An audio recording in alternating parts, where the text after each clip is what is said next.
quite a lot of people. Great to see everybody join. We have another Lela, I see. Welcome, everyone.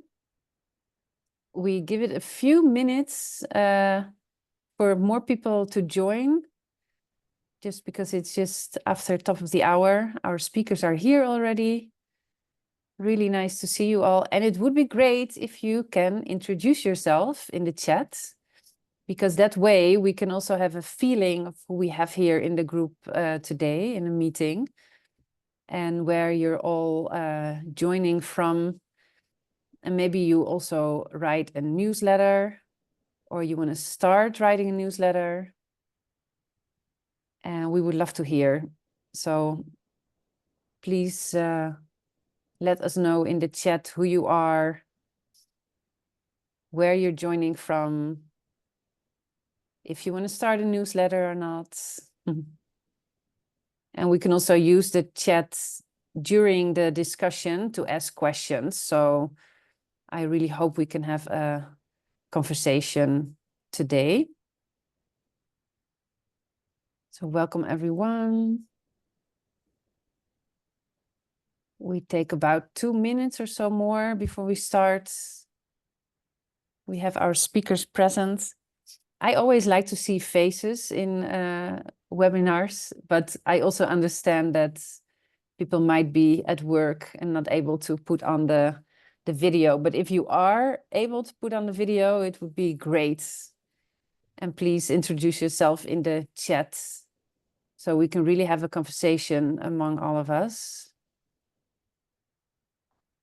I can see Francis of Daily Guardian from Philippines, Ismael Nafria from Barcelona, from Belgrade, Serbia, looking at That's winter me, Sanne. fog. That's you? Yeah. Okay. So you look at the winter fog of the Danube River. I want to see a picture of that, Lela. Okay.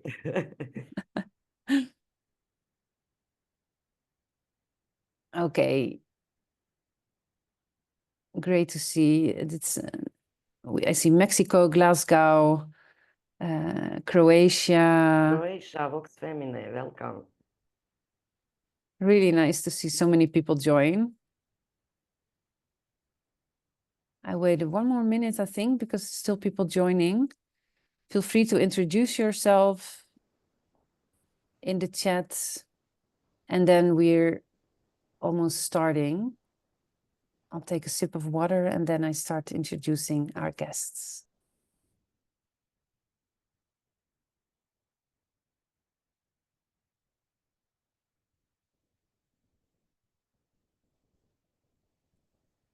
Okay, let's see. If new people are joining, then we'll explain in the chat. They can see the introductions there. I'm going to share my screen and then welcome everybody to this webinar. Let's talk about newsletters. So as I said, please introduce yourself in the chat if you haven't yet. Still people are joining, so that's great. We have amazing guests today. And I'm going to start introducing the first one, and that's Peter. And Peter is the co-founder of the Media Finance Monitor, founded in January of this year, a little bit over 700 subscribers, publishes weekly, has a paid and free edition. And it's a signature project of the Center for Sustainable Media from Budapest in Hungary, where Peter is the founding director. And the center is focusing on improving financial sustainability of independent newsrooms in Central and Eastern Europe and beyond. Welcome, Peter, in this webinar. Then we have Sham. Sham is the founder of What Happened Last Week. She founded it already 10 years ago, 2014, has over 25,000 subscribers, publishes weekly on Monday, although I did see it appear yesterday or this early morning Europe time. So we probably talk about the frequency of newsletters and how it's challenging to keep up the continuity. It's paid since 2023, and Sham has a very personal tone in her newsletter. She's a personal news curator, and she writes the way she talks to you over a cup of coffee. And then we have Priti. Priti is the founder of Geneva Health Files. She founded it in 2020 during the pandemic. Over 6,000 subscribers, mostly people working in global health. And it appears about twice a week, sometimes more when when there's urgent news. There's a paid and a free version. And Geneva Health Files really is an investigative journalistic initiative tracking international health policy as it unfolds in the capital of global health, Geneva, Switzerland. And I stop sharing here. And just want to say that we were also expecting Moreno from Brazil, and he unfortunately can't make it today. So we have these three great guests, Peter, Sham, and Priti, and Lela is going to moderate the conversation. And feel free to ask questions in the chat. Thank you. Hello, everyone. Many thanks for joining us today. Thank you, Sanne, for introduction also. And let's dive immediately into conversation with our speakers. So we have not only stellar group of speakers, but diverse one. I mean, their newsletters are diverse. They cover different topics, have different content, audience strategies, and different sustainability models. So we chose them firstly because we read all of these newsletters, and second, specifically for this diversity, because we hope that their different approaches can help us all if we are to start our own new newsletters, or if we are maybe a bit struggling with improving existing ones. We envision this webinar in a fully conversational mode centered on three different topics: content, audience, and strategy. So I prepared a few rounds of questions for the speakers, but we will definitely allow enough time for your questions as well. Actually, as we talk, you are very welcome to post the questions in the chat, and I will follow up on them. Let's start with the youngest, so to say, youngest newsletter in the group. That would be Peter's newsletter, Media Finance Monitor. So, Peter, you started at the beginning in January this year. So I think memory is still fresh on these first steps and decisions that you needed to make. Media Finance Monitor covers media funding, rather, let's say, rather niche topic, but you also have different subsections in your newsletter. So for the beginners, how did you decide on the topic and content strategy, and how you narrow it down? Thanks. Hi, all. So I run the Center for Sustainable Media. This is a sort of think and do tank, or a consultancy, if you will. We work with publishers in Central Eastern Europe and sometimes beyond that on issues of financial sustainability. Because the means of like institutional funding, grants, are reasonably important in this part of the world to fund independent digital media production. We were already kind of monitoring grant opportunities in the region to begin with. This had nothing to do with any newsletter idea. We do this because this is part of our business. But then eventually we thought, we have this resource. Me and my colleague do this every 2 weeks. So we think it's valuable for others. Why don't we share it with with the wider group? It's not going to hurt our business. It's anything. It's a mode of marketing. I mean, it's not direct marketing, but it's a service that we provide that connects very closely to what our actual business is, which is consultancy around funding issues. Also, I've been a journalist for a very long time, and then I got into like managerial roles, and I stopped writing. And to be honest, I didn't even realize how much I missed writing until we started the newsletter. And then, of course, it changed over time. But this is why we begin and how we begin. This is what we do. This is what I'm interested in. This is what we have some expertise on. So the topic, yes, it's very niche. That mine is by far the smallest newsletter. But yeah.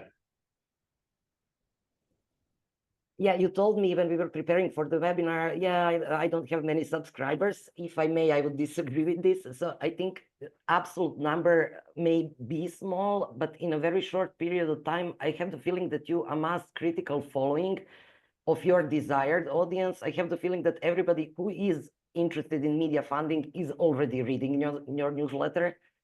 So maybe you can comment on that, and how did you target, let's say, your desired audience?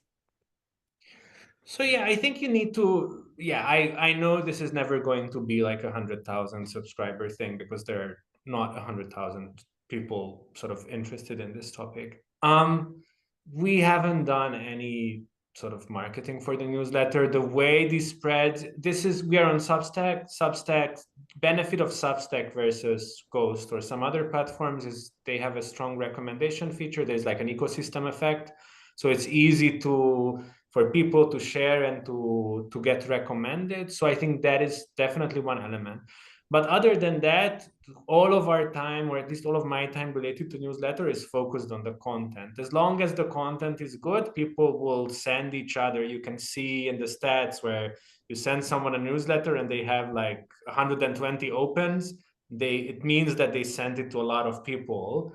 And this is, I think, where most of the new subscribers come, again, because it's a niche, and because it's a small niche, I think, yeah, world gets around, and then, yeah, but this is where people are coming from.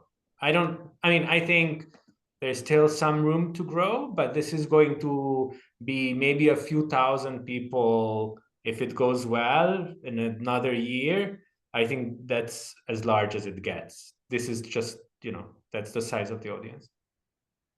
Thanks, Peter.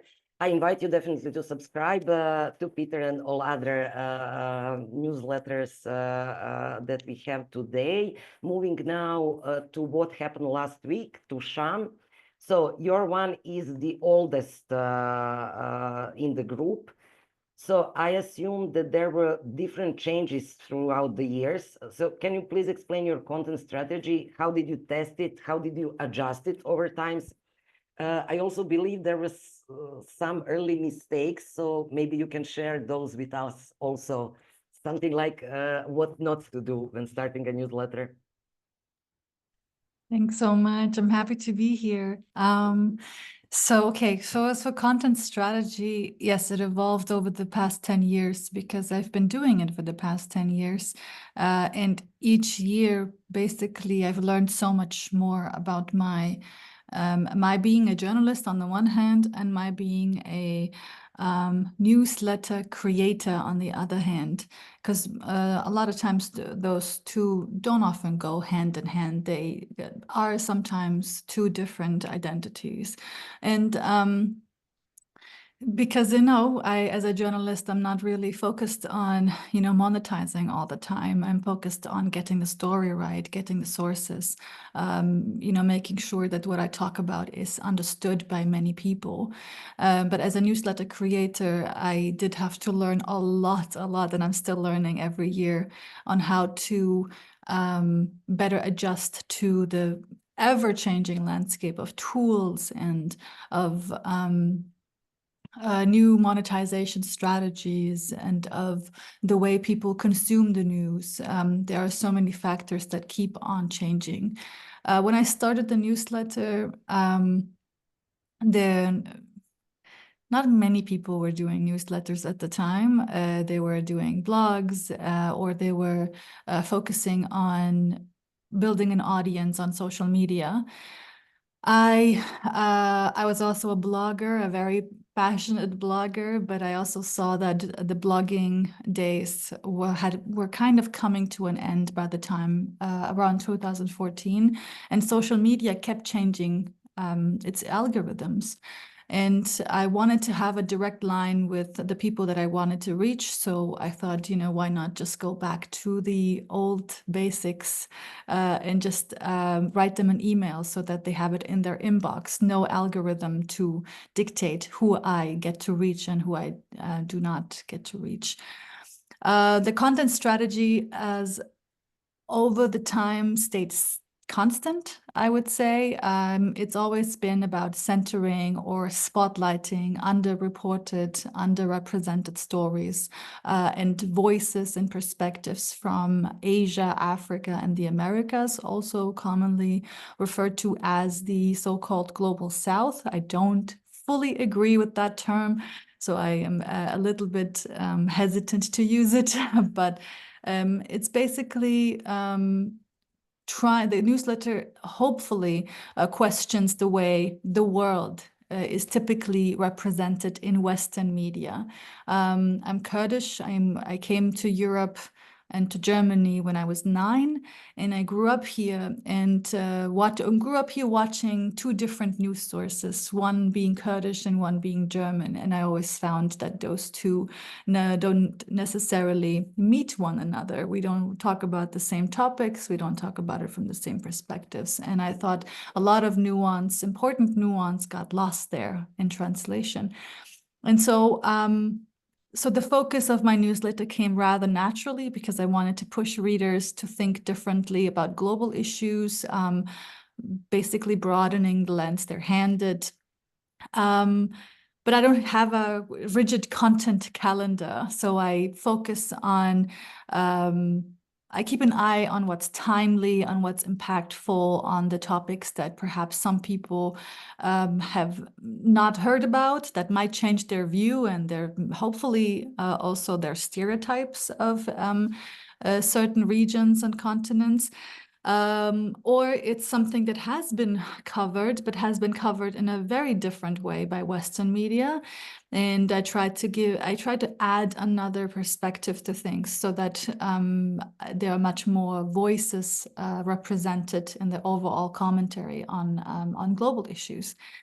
And the mistakes, yeah, I think there were many, many mistakes that I did over the years. You know, sometimes it's to overly focus on marketing. I think sometimes for me, it was the more the people came because people talked about it to other people. They forwarded the emails. So whenever I try to focus on marketing efforts, they never really paid off. That was my experience.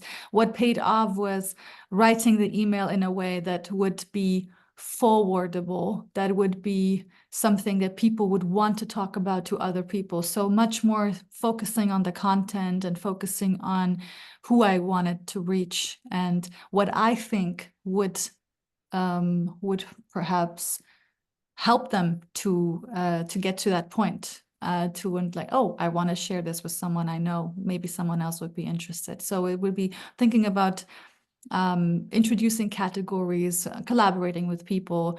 Those were kind of, I think at some point I just knew that's what I need to focus my energy on. Thanks. It's similar to what Peter said about marketing and about good content being the focus, so people want to share it with the friends and colleagues. So this is really important insight from both of you. We'll see what Priti says, but Sham, one more question.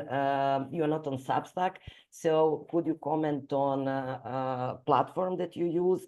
And also, so you said that that mistake was sometimes overly focusing on marketing. So would you say then this 26,000, it's a huge number of subscribers, grew somehow organically, or? So I have not done any marketing. The only marketing that I do is when I go online and I tell people that I write this newsletter, or I push the stories from the newsletter. I think the numbers have grown because people are really hungry for the kind of content that is in it. I think it's it's definitely a priority of news readers at the moment. So that's why I think it has grown. I think it's definitely for people who want to start a newsletter. I think I think it's very important to analyze what, in your view, in your perspective, is missing from the landscape that you kind of operate in. What is missing, what perspective is missing, what voice is missing, and then to really work on filling that gap. I think that's really essential if you wanted to start a newsletter. And what was the other question? Sorry, Lela. The platform that you use The for platform publishing. Substack. Oh, I really just started with MailChimp and I stayed there, but I have been thinking about switching over to Substack, mainly because I think the recommendation feature is a really great feature. It's very valuable. Also, then there are also other perks of it. For example, referral things that you could do. Because it is a paid newsletter, I would want people to have more different ways to become a VIP subscriber, as I call them. Very important potato, not the person. We don't do hierarchies, but it's more of I think it's been more of I've just been technically a little bit lazy when it comes to that. I just stuck to the things that I just started with. But I am adapting, as I think we all have to adapt, all newsletter creators. Thank you, Sham. Moving now to Priti, who publishes Geneva Health Files. So it's power and politics in global health, and it involves a lot of geopolitics also, and it sometimes it also involves focusing on global south, at least to a certain extent. It seemed to me, Priti, but correct me if I'm wrong, that you also amassed critical following, which is similar to Peter's newsletter, that it's expert audience. Your newsletter exists for 4 years, so maybe you can tell us about your content strategy. Did it change over times, and did you know from the start who your future audience is going to be and how to reach them? Thank you for letting me be a part of this great conversation. Not many such opportunities. So I was reporting on global health before I started the newsletter, but I always felt the need to write on global health in a way which was not the way a lot of existing global health journalism organizations do. Somehow a lot of them are in the, sorry to use the word, quote unquote, global north. So certain perspectives were missing. And Geneva is a very international place and truly international. We have more than 200 countries with their permanent missions to the UN. And it deserved a voice on global health, which was truly international. And the fact of the matter is, a lot of developing country perspectives get lost in the field of international diplomacy. And as you know, apart from New York, Geneva is a big center for international diplomacy. And it has, apart from the World Health Organization, 200 other global health organizations working on international health policy. And when I started the organization, I was keen to look at global health not only from the field of science, but also using the lens of governance, politics, and of course, economics and trade. So the idea was to use a truly interdisciplinary approach. A lot of the discussions are technical. So when I worked independently prior to starting Geneva Health Files in 2020, at the cusp of the pandemic, I thought that the story was moving too quickly, and there was no time to convince editors. I decided to start self-publishing on a WordPress site initially as COVID-19 sort of broke. So it's, imagine that this is your beat and suddenly becomes global headlines. And I wanted to sort of dominate the way the story was being told, and it was sort of happening in my backyard where I go to work every day. And in a few months, we moved to Substack. Substack from a WordPress site with a very clear intention of monetizing it. Because I have been because I had been reporting on global health for a couple of years, I kind of knew that there is a demand for this. This is going to be a niche publication, primarily as a service to negotiators and diplomats in Geneva who work on global health, but not only. Because of the pandemic, because of the lockdowns, a lot of people who work in global health who would travel to Geneva were not able to. In addition to that, in general, a lot of international diplomacy, a lot of international health policy happens behind closed doors, and a lot of deals between public and private sector. None of this gets reported. It's a massively underreported field up until COVID-19. And I do think that the field has turned a corner since the pandemic. So I did have a clear idea. We have about 6,000 readers now. When I started 4 years ago, I thought that, okay, maybe, globally we'll have, 4 or 5,000 readers. So it turns out there's a lot of interest because really it is not about global health only. It's a reflection of foreign policy and geopolitics as it takes place in the realm of global health. So there's a lot of interest, and happy to talk a little bit about who our audience is. It is very niche. Health policymakers, the private sector, lobbyists, academics, students, civil society organizations, and so on. Primarily experts. Our content strategy is shaped.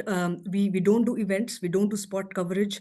It is only analysis. It has been like that about 500 editions in the last 4 years. It's a punishing schedule because we were born during the COVID-19 pandemic. You can imagine people were going crazy, and we really wanted to provide accurate information. And you know that a lot of misinformation around health swirls around these days. So I think our task is cut out. So we publish, as I was telling Sanne at the beginning, that about 2 editions a week, and about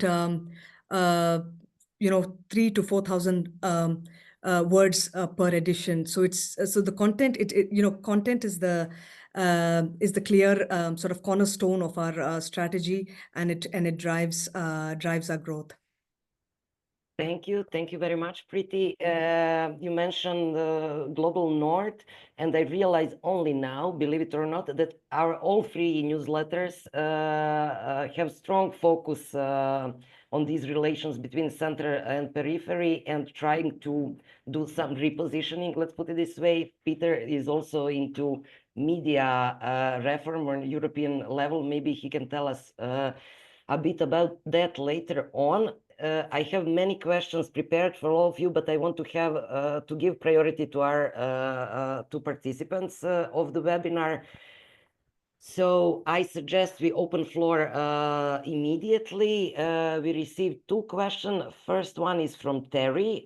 Terry is asking if anyone is using WhatsApp with success, and if so, how. Do you have any tips?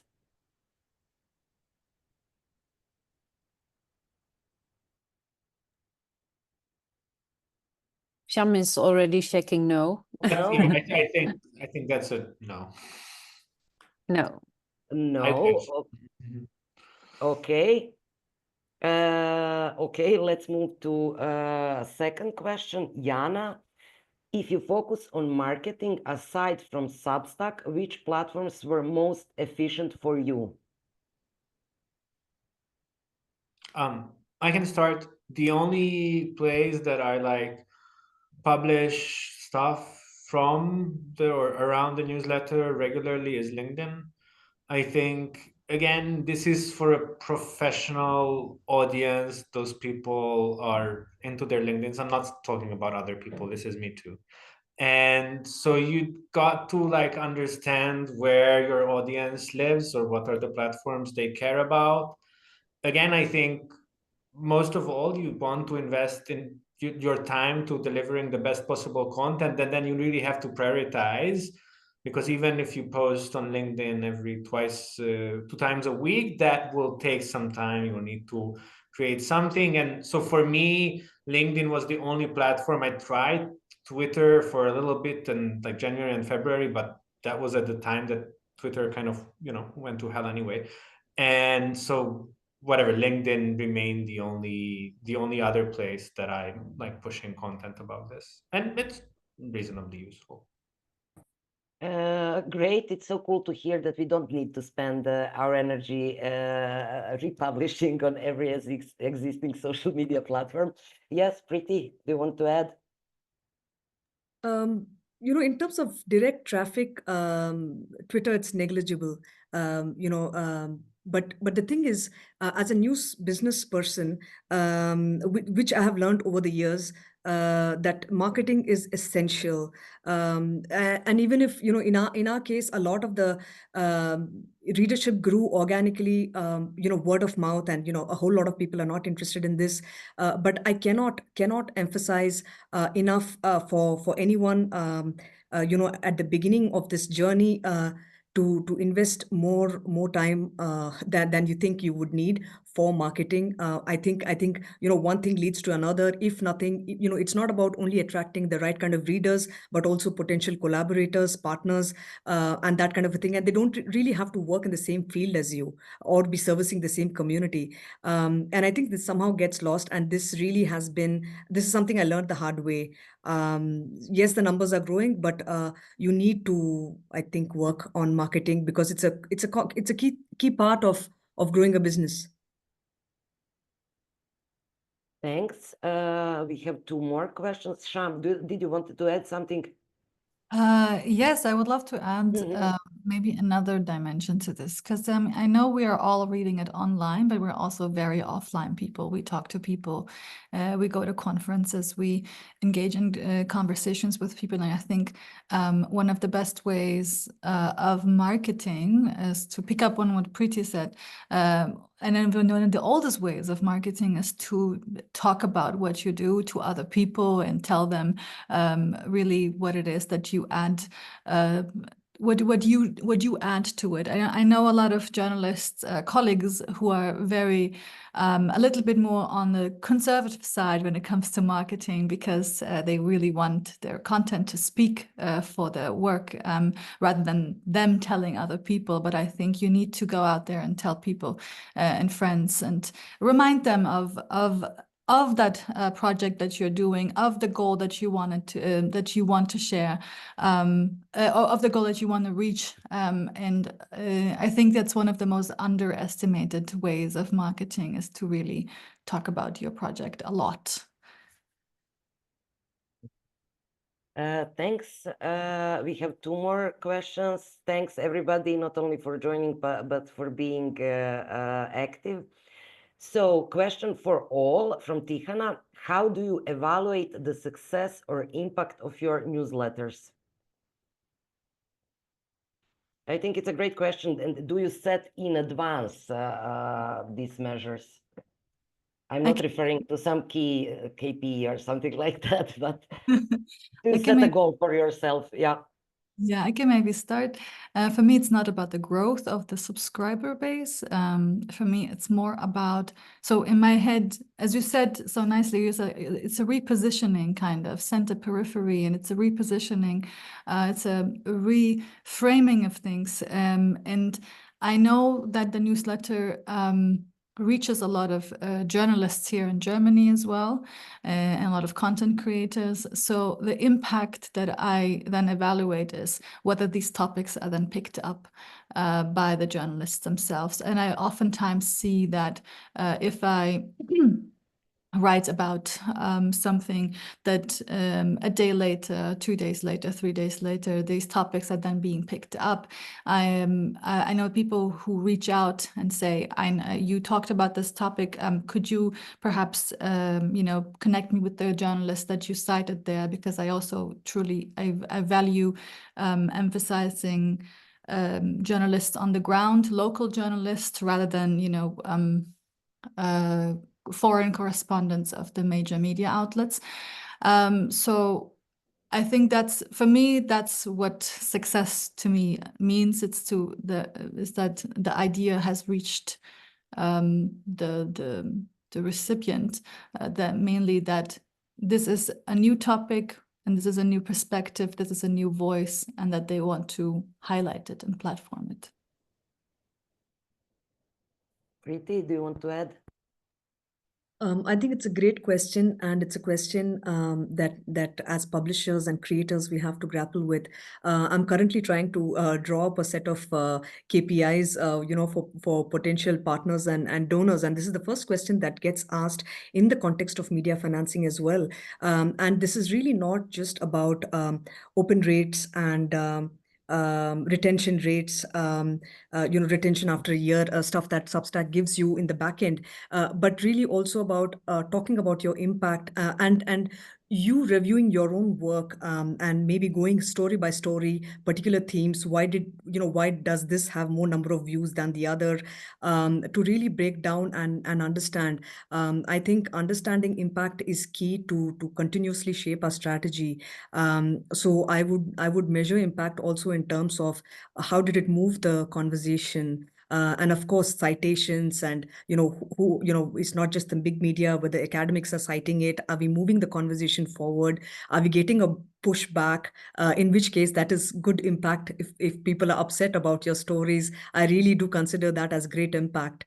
Hitting the nail on the head kind of a thing. So a couple of facets, but and I would definitely be interested to learning more on designing KPIs, particularly for investigative journalism, which is not always easy, but it's an important conversation to have.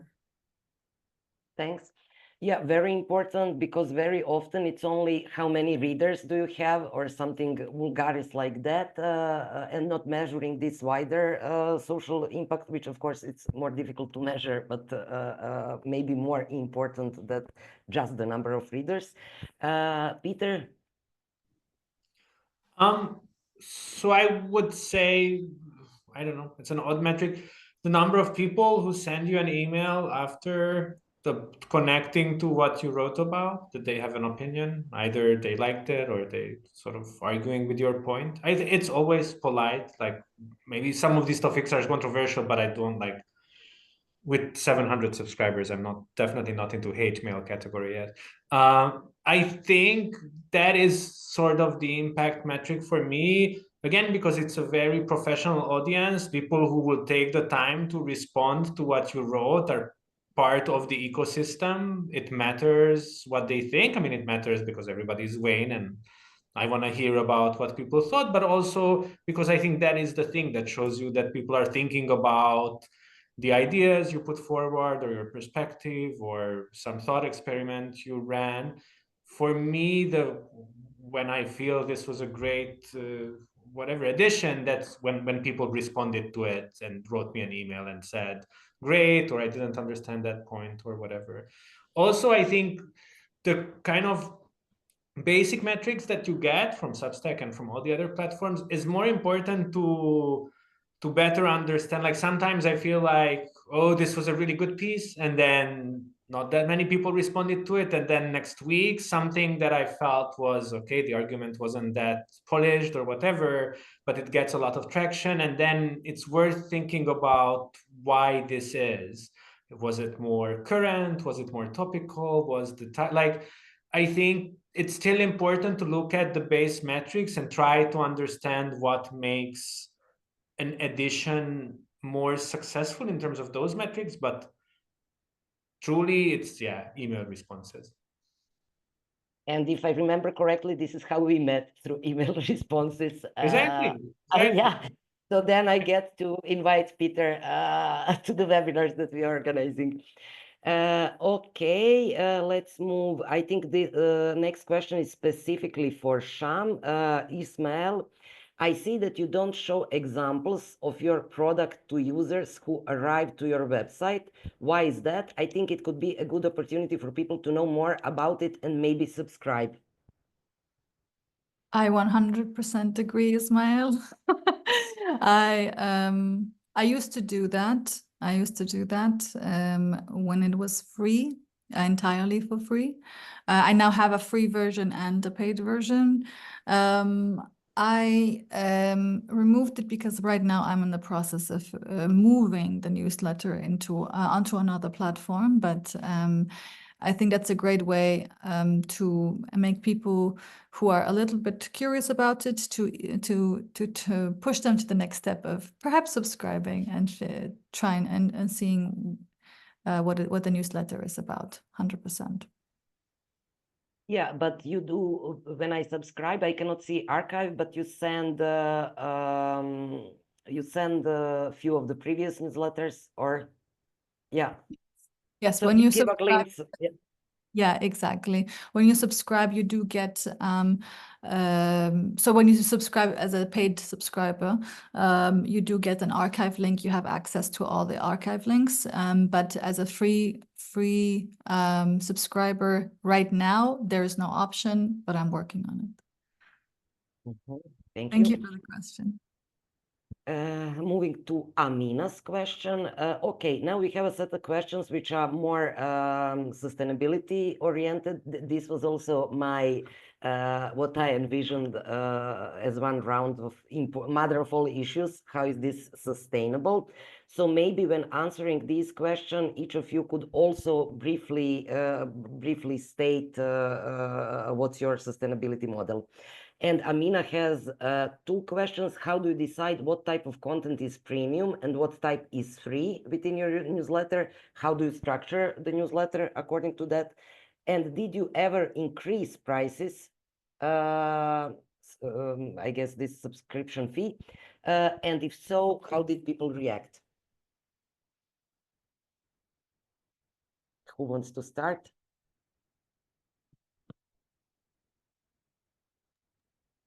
I'm happy to start. Great. We increase prices on mostly an annual. So far, it has been on an annual basis, and we started at a very low base when we first started because we were testing the waters and what is the paying capacity and so on. So one disadvantage of Substack is it doesn't offer differential pricing, and we are read in 140 countries, which means that we have one single price for all our readers, and that is really difficult for some of them. So that is a challenge for us. But because the content, we make sure that each and every edition is value for money, as it were, and we really work hard to provide exclusive information. I think more or less we are on the higher end on Substack. So far I haven't noticed any specific trend that we are too expensive or any kind of overreaction to the price. So those are sort of general comments. And overall sustainability, subscription revenues contribute about 30% of our overall expenses, and this is supplemented by grants and other consulting revenues and so on. But obviously, the medium to long term strategy would be to live off reader funded subscriptions, so that we are able to have our own editorial independence. I'll stop at that. Thank you. Sham, what's your opinion? So as for the decision of what type of content is premium and what type is free, that was a very difficult conversation for me because I've been doing the newsletter for 10 years. And then in the 9th year, I decided to separate the content. And I separated. Sham, excuse me, but I was, it's kind of obvious question, something that I was surprised with, like for 10 years doing it for free. Yeah. And there are so many, you cover like Global South widely and deeply. So how come that you didn't introduce it before? Or honestly, I was a very firm believer of all of this should be for free, information should be for free. I am someone who doesn't want all the information behind paywalls. I do believe in that. And then in the 9th year, I recognized, my own struggle with that, the financial reality behind writing a newsletter that takes a lot of time. where I put in a lot of work. And so it was a reframing for me. It was a reframing for me, as in, so what sort of energy, what sort of labor does go into this newsletter, and how do I put a value on that said labor? So in that sense, I had to think about a financial structure that then would make it make sense for me, the kind of work that I put in. And yes, and so when I started to separate the content, it was about, so how do I maintain still something that is still of value for people? And what would then be sort of like a, yes, I would love to also have this part of the newsletter still coming into my inbox. And in order to find that out, I think you need to ask your readers a lot of questions. You need to get to know them. What are the things that they get from this newsletter? Why do they open the email? What do they click on the most? And not to say that then this is what you need to put into the premium version, but it's to give you a little bit more of a clearer sense of why the newsletter is being read and what sort of value you can then give to people that is still very valuable, and that still makes people want to open the email and feel like they did not waste their time.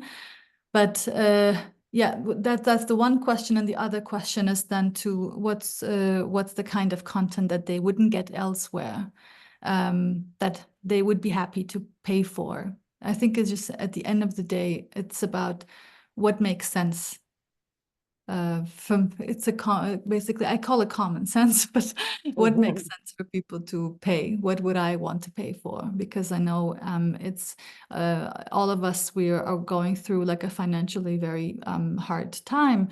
Inflation is through the roof, and so you know, it's a tricky balance sometimes. But I think some questions maybe perhaps that could guide that decision. Thank you.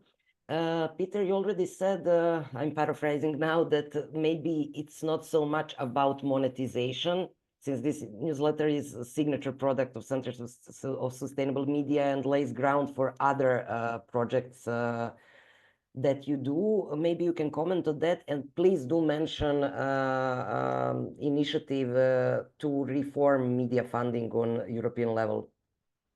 Okay. So yeah, the newsletter product is not financially sustainable on its own, which is great because we help publishers with financial sustainability, but we can't create a news product that is sustainable on its own. It's not a great advertising. Anyway, so the way this works is most content we publish is initially free. It gets paywalled after like 2 weeks. I think people who support the newsletter financially, they do it because they think it's important work, and not because they need to get to that information, although maybe sometimes that happens. We also launched a partnership tier. So for a lot more money, then you have a set list of benefits, which will give you some sort of consultancy time and some access to stuff that around grant funding that we think are valuable to the people who read this on the publishing side.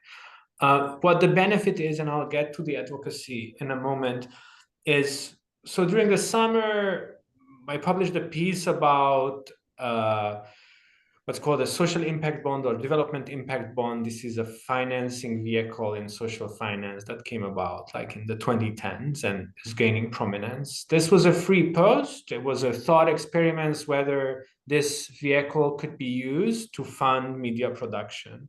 This was a free post, but after we published it, a reasonably big bank reached out to us and said, hey, we want to think with you whether this is possible and how this is possible.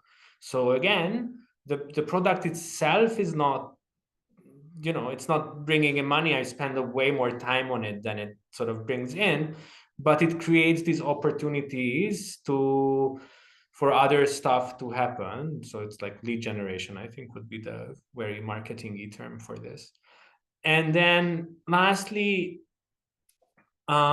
the advocacy initiative, so this is whatever, very specific European media funding issue, but the European Commission spends some money on media development each year. They say it's 50 million euros. I don't think that's quite accurate, but let's assume it's true. For a number of reasons, I don't think that's a sufficient amount. And then after having talked to a lot of publishers in the field and a lot of funders and a lot of stakeholders, we decided to create an advocacy push. And so we published what I would like to say a manifesto, although someone from the UN the other day said, hey, I read your rant. And I was like, okay, I thought it was a manifesto, but apparently it was a rant. But I'll take what I can get. And then the newsletter, again, is kind of a vehicle for that. So we are going to be publishing of what we are doing, and we're trying to generate momentum. The end goal is to maybe get the European Commission to spend a little bit more on media funding and maybe spend the money, consider sort of geographic distribution, because right now most of the money that is being spent by the Commission stays in some of the richer countries in Europe, which again is a complex issue. But I would argue, there are needs-based considerations that are, pointing to maybe some other countries. And so the newsletter is also a tool in that campaign. And I think when you think about why do you want to do this, what your strategy is, it can be beyond reach. I think reach is meaningful in what your context is. For me, reaching 700 people who are at top of like digital publishing and media funding in Europe is a reasonably large audience for like whatever 10 months. And whether it makes sense in the context of all the other things you're doing. Maybe you're an NGO, maybe you're using it for advocacy, maybe you have some other marketing goal. It needs to be part of your sort of communication or outreach strategy in some way, unless you are doing something which is a popular product. Then you can think about, okay, is this going to be viable on its own? Will I be able to charge enough people for it? And that's perfectly fine. But that's not what we are doing. We are doing this in the context of all the other stuff that is going on in the organization. Thank you.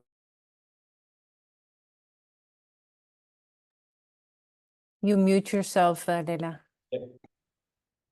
Sorry, thank you, Peter. I'm saying that this initiative is very important for all of us. Those who are registered in Europe, and especially Central and Eastern Europe. I can see now that we are joined by our announced fourth speaker, Moreno Osório. Moreno, welcome.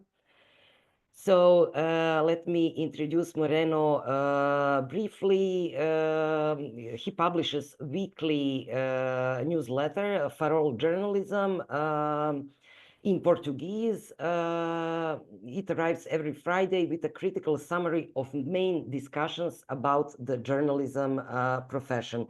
Subscription is free. It has over 6,000 subscribers.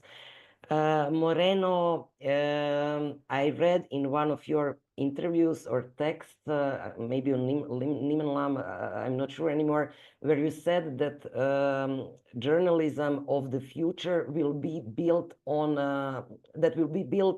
listening, will give more prominence, and that what's important in the future is being close to people.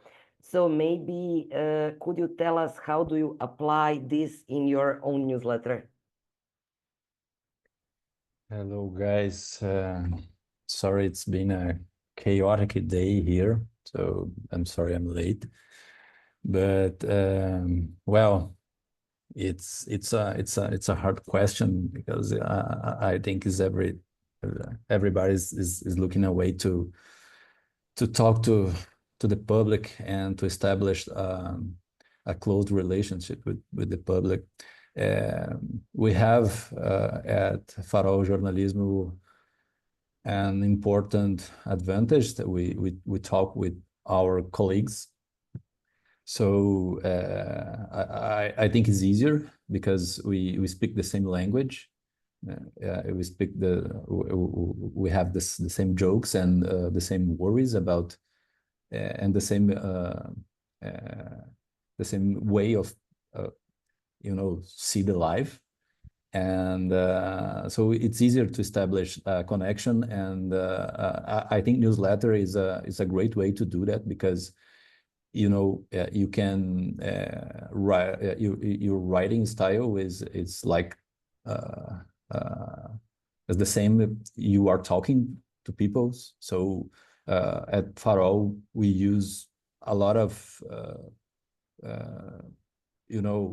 letter style to and try to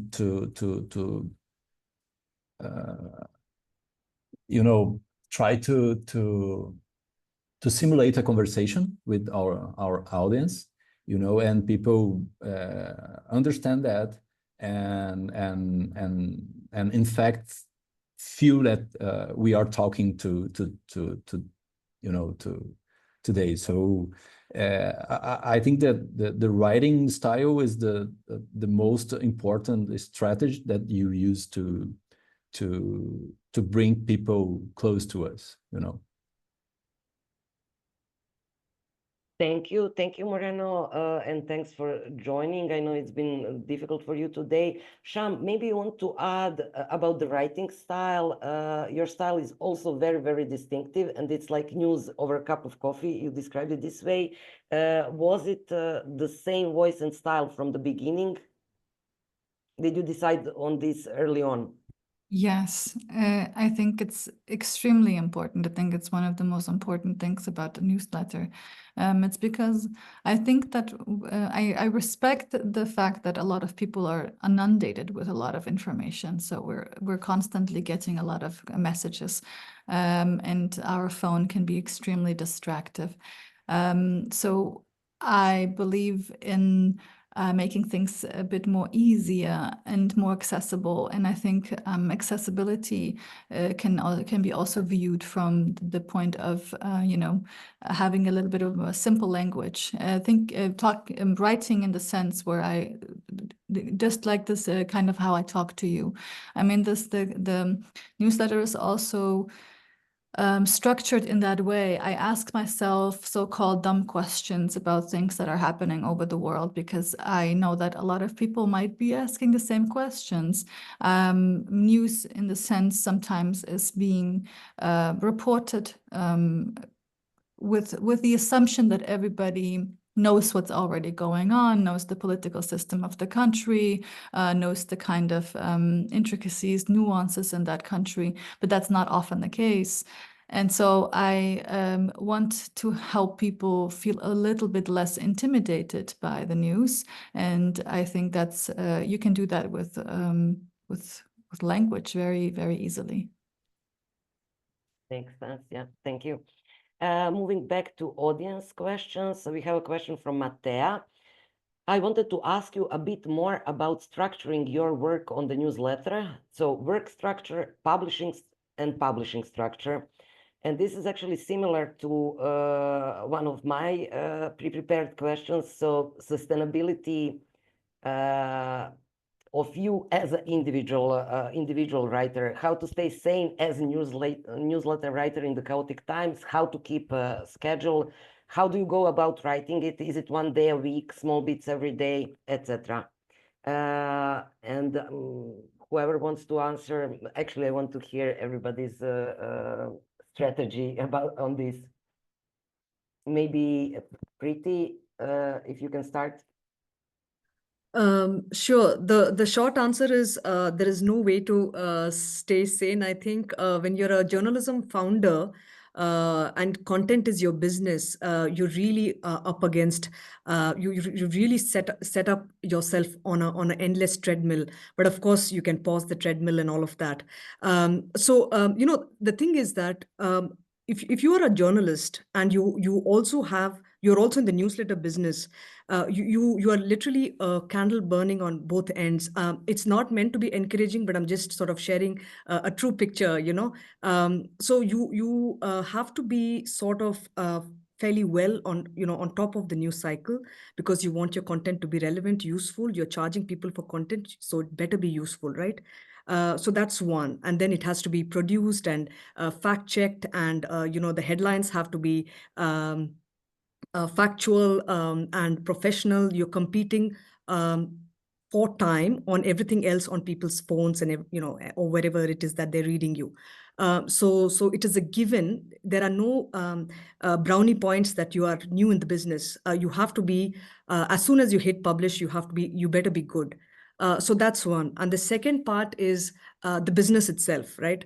Unless you are hiring people and you have funds to hire people, you have a copy editor and a business development, and more often than not, in our case, for example, it's basically a very, very tiny newsroom.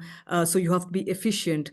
So I think that to be on top of on the business side and the editorial side is a challenge, but there is really no way out if you want to grow this and you're committed to it, and it's slow burn. You know, you have to be patient. The numbers won't appear magically. So it's a constant process. Having said that, the strategies of, you know, being sane is, of course, you know, I think easier said than done, but have other interests. I don't know, read, in my case, I try to read as much as non-global health stuff, you know, or non-foreign policy, non-international relations, and taking a walk. And I think the most important thing to remember is the to-do list, right, is endless, both on the content, on the editorial side, and on the business development side. So the important thing to recognize is that there is only so many things you can get to do in any given day. I think that's my only sort of learning over the last 4 years. I'll stop my rant here. Everybody's crazy in newsletter business. Thank you, Priti, for being so honest. Peter, your experience. Peter, maybe you have an interesting situation because sometimes you co-write the newsletter with your colleagues, so you do get some help. Yeah. So I think it's hard to, work-life balance is not a great aspect of, like, if you want to create content consistently, and I think consistency in some ways is important. Like, you want people to be excited to receive your things. Like, you want them to be like, okay, it's Thursday morning, this is coming. But in order to achieve that, other than creating decent content, you have to send the thing every Thursday morning. So I think that sometimes is very difficult. It means most of my Wednesday evenings, like yesterday evening, wasn't maybe the most pleasant one for in my household. But I think this is the kind of the way you need to, I think, force yourself, but you need to try to keep consistent, and therefore, yeah, it can be punishing.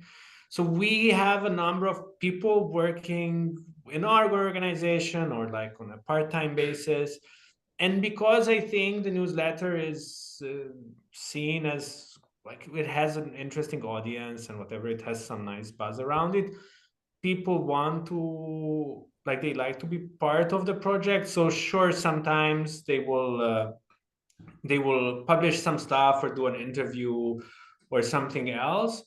I think, and this goes back to the voice, I think it is reasonably important to have a consistent voice. I think this is there is, and again, this is like niche media things, but people follow people, I think, more so than people follow topics per se. Like, topics wise, there's always some alternative that they could find. For your voice, there is no alternative. That's your voice.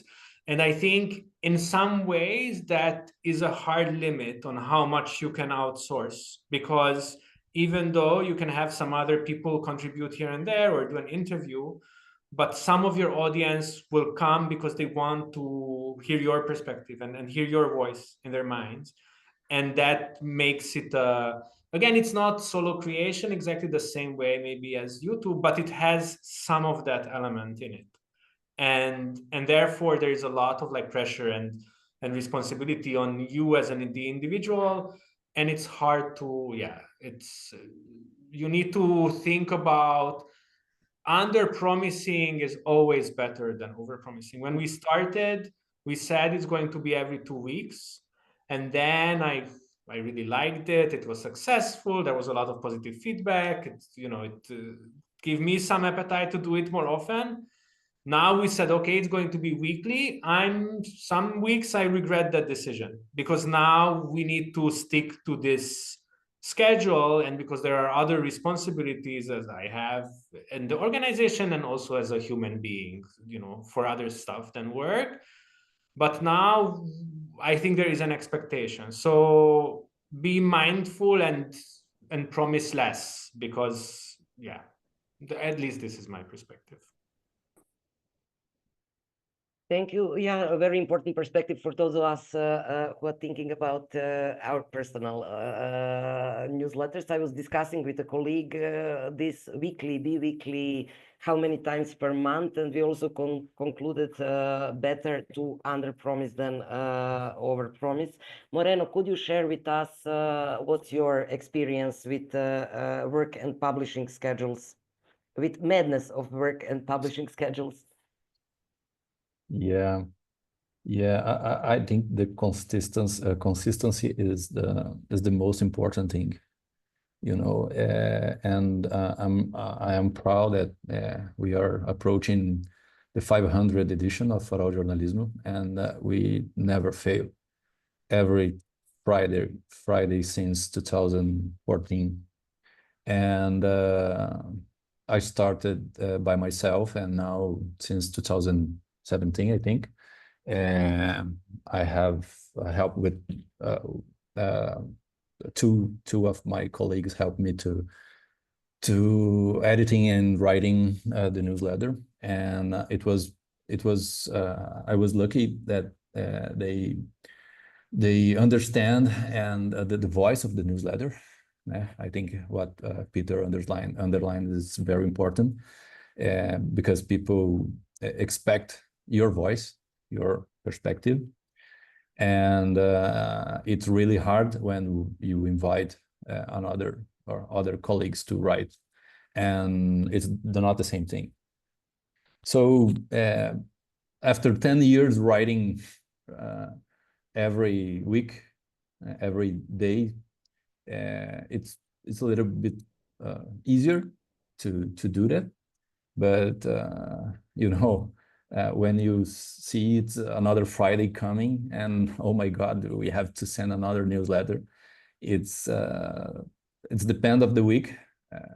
Sometimes it's easier, sometimes it's chaotic, like today, like this week. So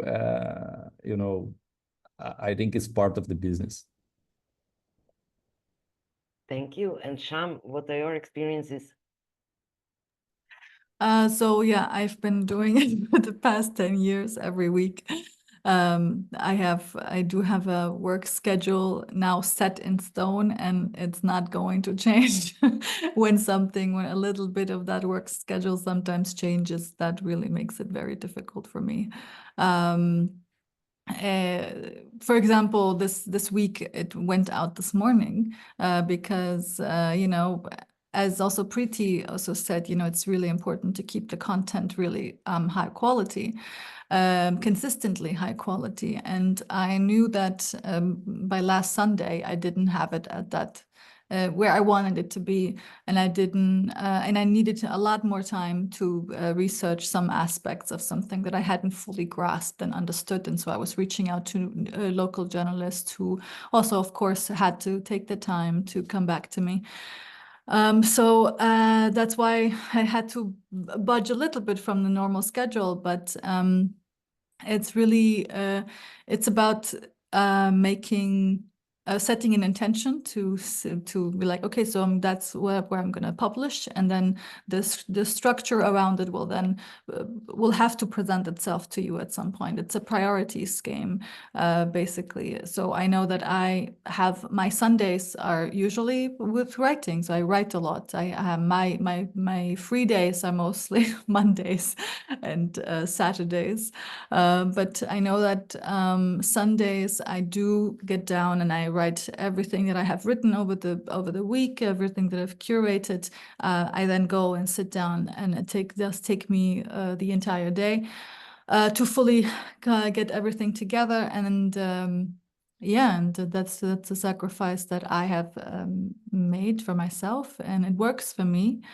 But I think that's what is truly important. Set your own schedule and only do what you can really promise to do.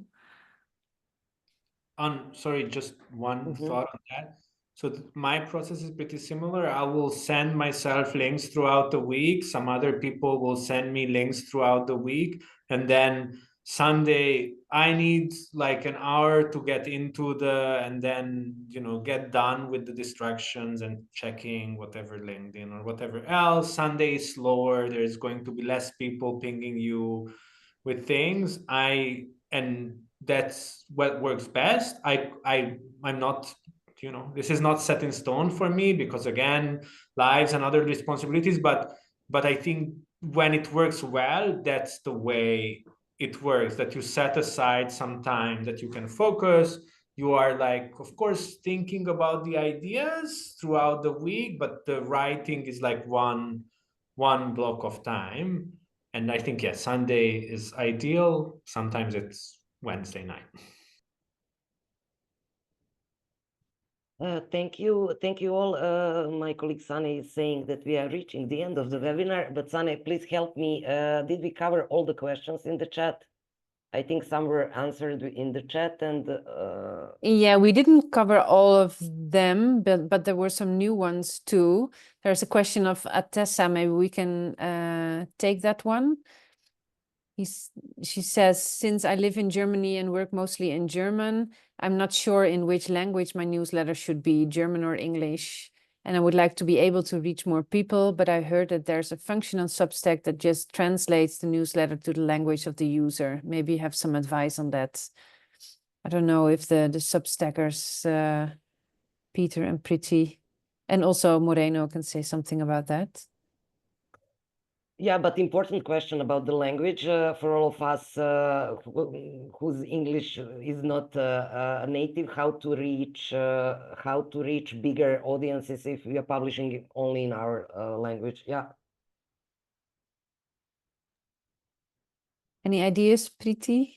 Actually, I am not aware. Maybe it's a new feature, and I'd like to try in case it's a new feature.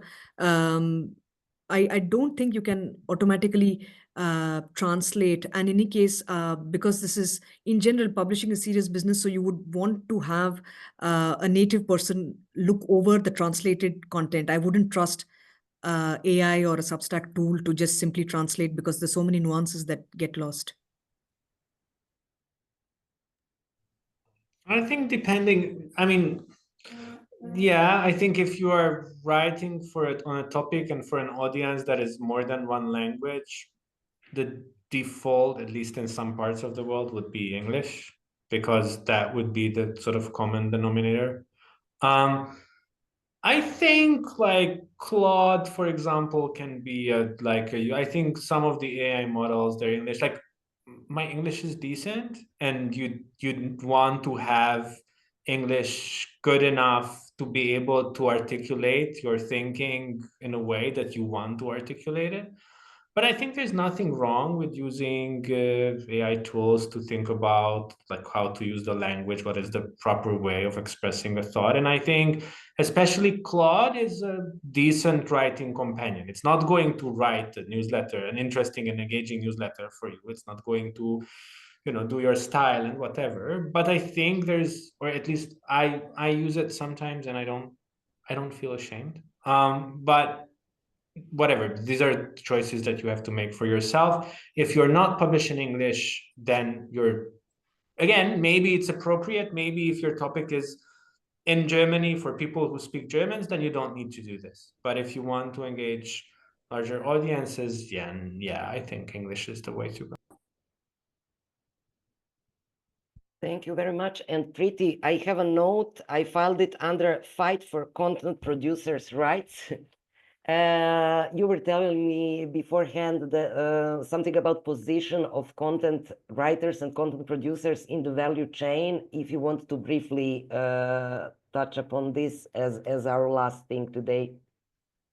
Yeah, in general, I think that for small organization like ours, when we are depending on both subscription revenues and grant funding and our own research and consulting work, um, you know, fundraising is difficult for a whole host of organizations, not just in the media. But as content creators, I feel that we work hard to carve out audiences. We work hard to service them, and there is value in what we are providing. But from my own limited experience, it has been very not at all easy, even when you have a good product, because of the nature of the dynamic between content creators, funders, and funding intermediaries. And I find it striking that content creators, despite the value that we create and the communities that we serve, we are really low in the value chain. So basically, your work does not always speak for itself. But I think something has to change in this whole conversation and this equation.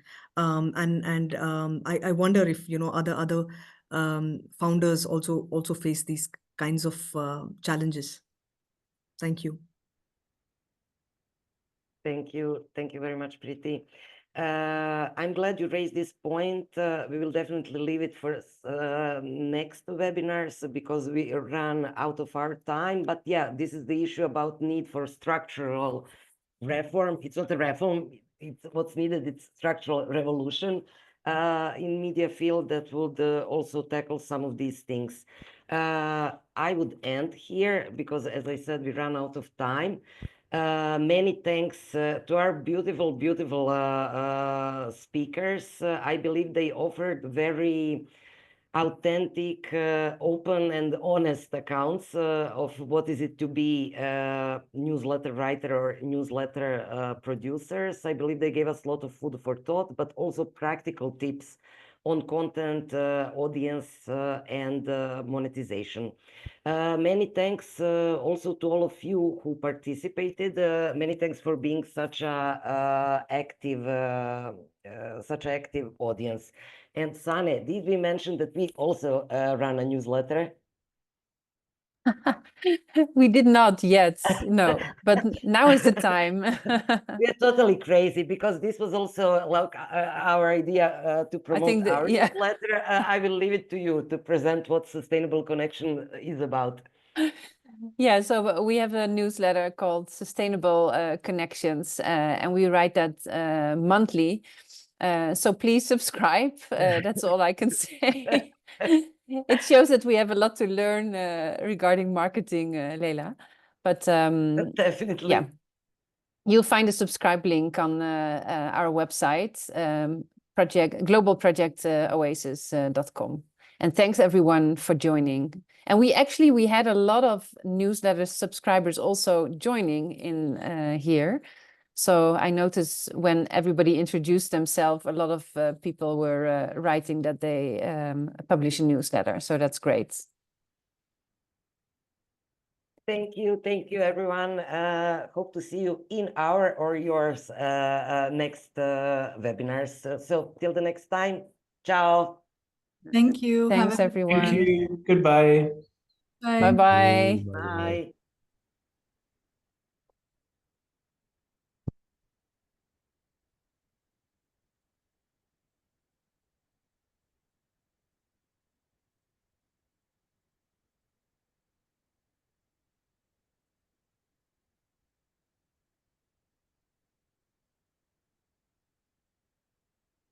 Oh, there is somebody in the waiting room.